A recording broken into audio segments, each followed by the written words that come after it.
আমি তো ওরা ওদের তো কিছুই হবে না, মান সম্মান গেলে আমার গেছে। আর মানে তুমি যা বলছো আমি তাই করছি, তুমি এমন কি বলো না যে আমি করি নাই, তুমি যা যা বলছো আমি সবই করছি।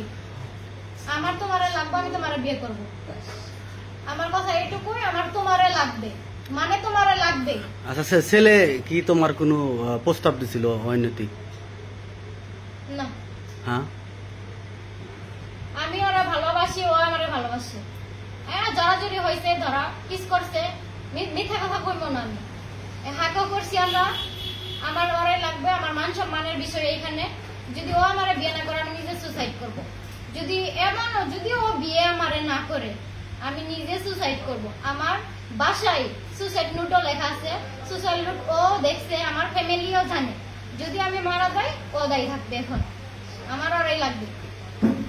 তোমার বক্তব্য কি? আমার বক্তব্য আমি তো বললামই শর্টকাটে, যে যেহেতু ফ্যামিলিতে ডেকে আনছেন, ফ্যামিলিটা তো পরামর্শ করতেছে, ওই পরামর্শই সই। তো তুমি ফ্যামিলির সাথে কথা বলে তোর ওর সাথে রিলেশন করো নাই? না, এখানে কাহিনী আছে আঙ্কেল। বলো। রিলেশনের মাসখানিকে যাওয়ার মধ্যেই আমি আমার ফ্যামিলিকে জানাইছি।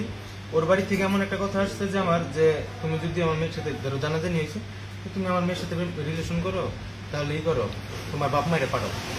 আমি আমার আম্মুরে পাঠাইছি, আমার কাকারে পাঠাইছি, মানে আম্মু আমার 2-3 জন লোক গেছে, মানে দেখা কথাবার্তা কইছে। আমার কথা এমন ছিল যে আমার বাপ মা যদি তোমার মানে নাই, আমি বিয়ে করবো, আমার কোনো আপত্তি নেই। যেহেতু আপনারা বলছেন যে তোমার বাড়ি থেকে লোকজন পাঠাও, আমি লোকজন পাঠাইছি। তারপরে আমাদের এখন কি করবা, তুমি বিয়ে করবা না কি করবা? এখন ওই যে গুরুজনের মানে আমার ফ্যামিলিটা যাবো ওইটাই।